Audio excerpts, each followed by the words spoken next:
بسم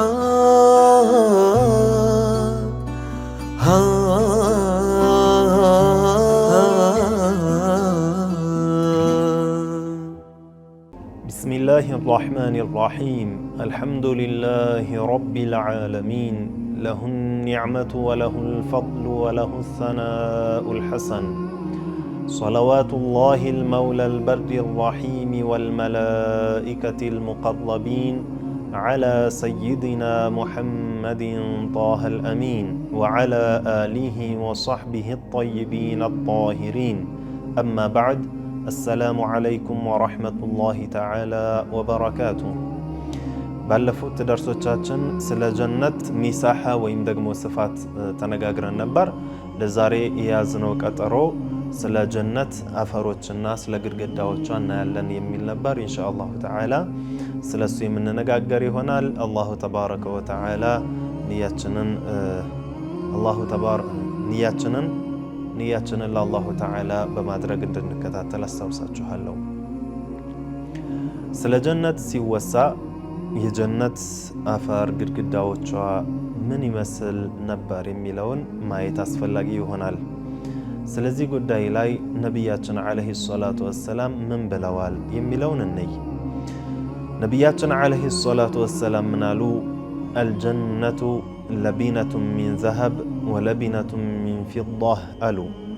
ጀነት ግድግዳዎቿ አንዳንድ ግድግዳዎች ማለት ነው እንደ ብሎኬት ሆነው የሚደረደሩት ለቢናዎች ጡቦች ማለት ነው። አንደኛው ከወርቅ ሌላኛው ከብር፣ አንደኛው ከወርቅ ሌላኛው ከብር የሆኑ ናቸው። ቱራቡሃ ዛዕፈራን፣ አፈሯ ዛዕፈራን ነው አሉ። ዛዕፈራን የሚባለው እጅግ በጣም የሚያውድ የሆነ መዓዛ ያለው፣ እንዲያውም በዱንያ ላይ ያለውን ዛዕፈራን ከጠጣው በቀልቡ ውስጥ ያኒ በውሃ አድርጎ እንደ ሻይ አድርጎ ከጠጣው ሳያበዛ በቀልቡ ውስጥ ፈራህን የሚያመጣለት የሆነ የሚያስደስት የሆነ የእጽዋት አይነት ነውና አፈሮቿ በዛዕፈራን የተሞሉ ናቸው። ወጢቡሃ ሚስኩን፣ ሽቶዋም ሚስክ ነው አሉን። ይህንን ሐዲስ ትርሚዚይና ሌሎችም ዘግበውታል። ኢብኑ ሰያድ እንዳስተላለፉት ደግሞ ነቢዩ ዓለይሂ ሰላቱ ወሰላም አንዴ ስለ ጀነት አፈር ተጠየቁ እና ምን ብለው መለሱ? ደርመከቱን በይዳእ ሚስኩን ኻሊስ አሉ። ደርመከቱን በይዳእ ሚስኩን ኻሊስ ያዕኒ ምን ማለት ነው አሉ? በይዳኡ ነቅያ፣ እጅግ በጣም ጥርት ያለ የሆነ ነጭ ነው የጀነት አፈሯ። ነጭ ነው። እንደ ዱንያ አፈራማ ከለር የምንለው እንደዛ አይደለም። እጅግ በጣም ነጭ ነው።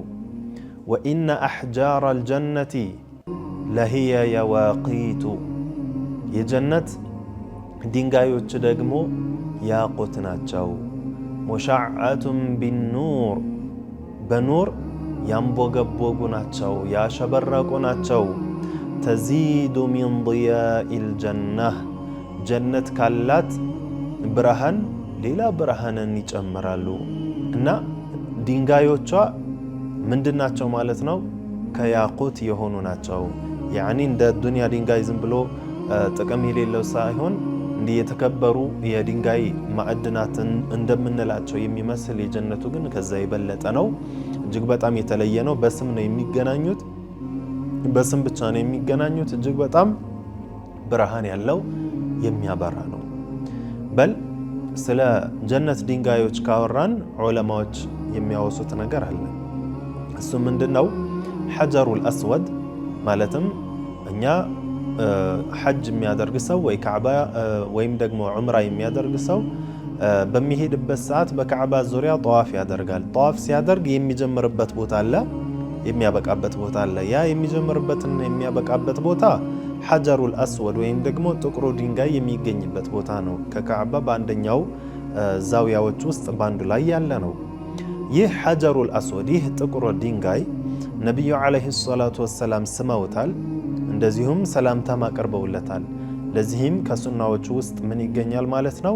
ሐጅ የሚያደርግ ሰው ሐጀሩል አስወድን መሳም ወይም ደግሞ ሰላምታ ማቅረብ አንዱ ይገኝበታል። ምክንያቱም ሐጀሩል አስወድ በየውመል ቂያማ እዛ ቦታ ላይ ተገኝቶ ካዕባ ላይ ተገኝቶ ለሳመው ወይም ደግሞ ሰላምታ ላቀረበለት ይመሰክራልና።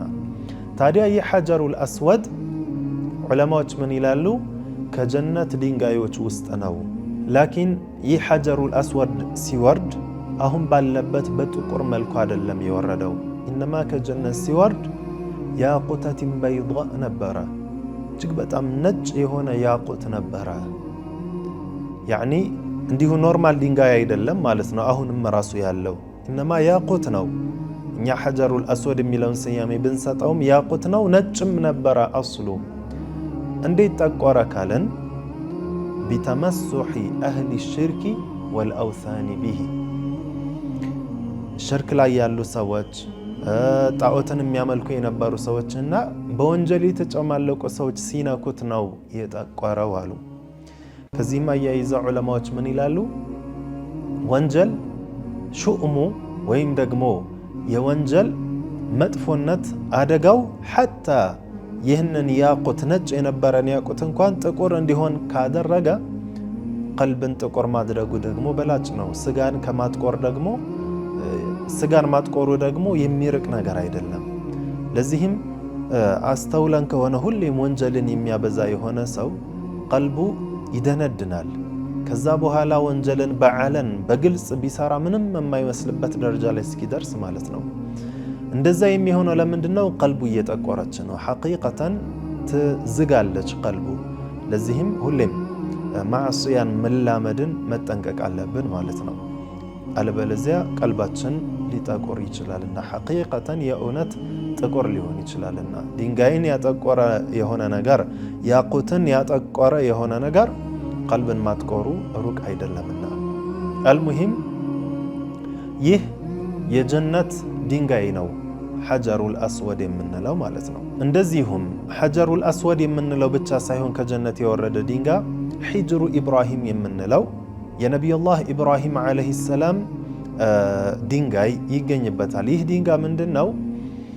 ነቢዩላህ ኢብራሂም ዓለይሂ ሰላም ካዕባን በሚገነቡበት ሰዓት እንደምናውቀው አባታችን አደም ከገነቧት በኋላ ካዕባን በሰይዱና ኑሕ ዓለይሂ ሰላም ዘመን ጡፋን በነበረበት ጊዜ ማለት ነው፣ ዱንያ በአጠቃላይ በውሃ የተጥለቀለቀችበት ጊዜ ካዕባ ፈርሶ ነበር። ከዛም ነቢዩላህ ኢብራሂም ዓለይሂ ሰላም ከብዙ ዓመታት በኋላ ነቢይነትን ተሰጠው ሲላኩ እሳቸው ካዕባን ገንብተው ነበር ከልጃቸው ኢስማኤል ጋር ሆነው።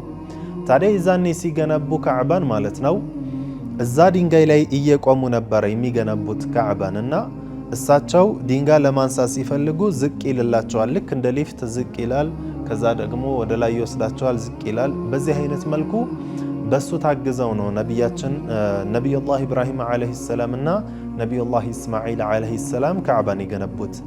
ታዲያ ይህ ይቆሙበት የነበረው ድንጋይ ከየት የወረደ ነው ማለት ነው? ከጀነት የወረደ ነው። አሁን ድረስ ሐጅ የሚያደርግ ሰው ወይ ዑምራ የሚያደርግ ሰው መቃሙ ኢብራሂም ተብሎ ያለበት ቦታ ላይ ቢያይ የነቢዩላህ ኢብራሂም ዓለይሂ ሰላም የእግራቸው ኮቴ ያለበት የሆነ ድንጋይ ይመለከታል። እዛ ላይ ተበሩክ ማድረግም የሚወደድ የሆነ ነገር ነው እና ጀነት ድንጋዮቿ ከያቁት ናቸው። እንደዚሁም ስለ ጀነት ወስፍ ስንመለስ ጀነት አርዱል ጀነቲ ሚን ወሪቂን አይ ፊዳቲን ይላሉ። ጀነት መሬቷ ብር ነው። ብር ማለት ያኒ ይህ የማዕድኑ ብር ማለት ነው። እጅግ በጣም ነጭ የሆነ ሶፋ ያለው ያኒ እጅግ በጣም የሚያስደስት የሆነ ነጭ የሆነ መሬት ነው። ያ ብቻ አይደለም፣ ቱራቡሃ ሚስኩን አፈሮቿ ሚስክ ናቸው። በሌላ ሪዋያ ዛዕፈራን የሚል መጥቶልናል እንዳየነው። በዚህ ሪዋያ ደግሞ ምን መጥቶልናል? አፈሯ ራሱ ሚስክ ነው። አስተንትኑት። ቤታችን ወለሉ የብር ወለል ቢሆን ከላይ የሚነሰነሰው ደግሞ እንደ አፈር የሆነው ሚስክ ነው። ወኡሱሉ ሸጀሪሃ ዘሀቡን የዛፎቿ ስሮች ወርቅ ናቸው። ወወረቁ አግሷኒሃ አልሉእሉኡ ወዘበርጀድ የቅርንጫፎቿ ቅጠሎቿ ከሉልና ከዘበርጀድ ናቸው። እንደዚሁም ፍራፍሬዎቿ እጅግ በጣም የሚጣፍጡ ናቸው። ፍራፍሬዎቿን ቆሞ መብላት የሚፈልግ ሰው ቆሞ መብላት የሚችላቸው፣ ተጋድሜም ልብላ ካለ የማይጎዳው። ወመን አከለ ጃሊሰን ለም ዩእዚህ ቁጭ ብሎም የሚበላን የማይጎዳው። በቃ እንደፈለክ በፈለከው አይነት ሁኔታ ሁን የጀነትን ፍራፍሬ መብላት የምችልባት የሆነች ዛፎች ያሉባት ነች። ይህም ነው አላሁ ተዓላ በቁርአን ያለን። ምን አለን? ወዙሊለት ቁጡፉሃ ተዝሊላ። ያዕኒ የጀነት ቁጡፎች ያዕኒ የጀነት ፍራፍሬዎች በየቦታው ያሉ ናቸው። የሚያስቸግር ነገር የላቸውም። በአንድም ሐዲስ ሰይዱና አቡ ሁረይራ ረዲየላሁ ዐንሁ ምን ይላሉ? ነቢዩን ዓለይሂ ሰላቱ ወሰላምን አልናቸው፣ ያ ረሱላላህ አኽቢርና ዐኒል ጀነቲ ማ ቢናኡሃ፣ አንቱ የአላህ መልእክተኛ ሆይ እስኪ ስለ ጀነት ንገሩን፣ ስለ ግንቦቿ ንገሩን፣ ግንቦቿ ምንድናቸው አልናቸው። ቃል ነቢዩም ዓለይሂ ሰላቱ ወሰላም ምን አሉ? ለቢነቱን ሚን ፊዳህ ወለቢነቱን ሚን ዘሀብ፣ አንዱ ጡብ ከወርቅ ነው፣ ሌላኛው ከብር ነው። ቀንዘሎች የዛፎች ቀንዘሎቿ ሉእሉእና ያቁት ናቸው። አፈሯም ዛዕፈራን ነው። መን ደኸለሃ የንዓሙ ወላ የብአስ፣ ጀነት የገባ ዘላለማዊ ጸጋ ላይ ያለው ችግር አያጋጥመውም። ወዩኸለዱ ወላ የሙት፣ ዘላለማዊ ነው ሞት የለበትም። ላ ተብላ ሲያቡሁም፣ ልብሳቸው አታልቅም። ወላ የፍና ሸባቡሁም፣ ወጣትነታቸውም ሁሌም ዘላለማዊ ነው አያልቅም፣ ሽምግልና የሚባል አያጋጥማቸውም አሉ። ታዲያ ይህች ጀነት እንዲህ አይነት ኒዕማዎች ያሉባት ነች። ይህች ጀነት አሁን የምናወራት ጀነት እንዲህ ነች ወስፏ እያለን የምንናገረው ወርቅ ነው፣ ብር ነው፣ ያቁት ነው፣ ዘበርጀድ ነው፣ ሚስክ ነው፣ ዛዕፈራን ነው፣ እንዲህ ነው እያለን የምንነጋገረው በሙሉ በዱንያ ካሉት አይነቶች ጋር ስናየው ስማቸው ነው እንጂ ተመሳሳይ፣ ሐቂቃቸው እጅግ በጣም ያማረ ነው። አይገኝም ወስፋቸው። ዱንያ ላይ የሉም እነዛ ወስፎች። ወርቅ ምንበል የዱንያ ወርቅና የጀነት ወርቅ ይለያያል። ብርም ብንል እንደዛው፣ ሚስክም ዛዕፈራንም ሌሎችም ነገራቶች ማለት ነው። እና ይህ ሐቂቃ ያለ የሆነ ነገር ነው። እንዲሁ ኸያል አይደለም። አንዳንድ ሰው እንደሚመስለው ስለ ጀነት ሲወሳ ለዛዕሚህም ምን ይላል? ባክህ እንደ ሕፃን አታታልለኝ ይላል። በሌለ ነገር ራስህን አትሸውድ ይላል። ወልዓያዙ ቢላህ አላህ ይጠብቀንና እነዛ በአላህ ኻሊቅነት በአላህ ፈጣሪነት የማያምኑ ሰዎች እንዲህ ያሉ ሰዎችን መልስ ይሰጣሉ።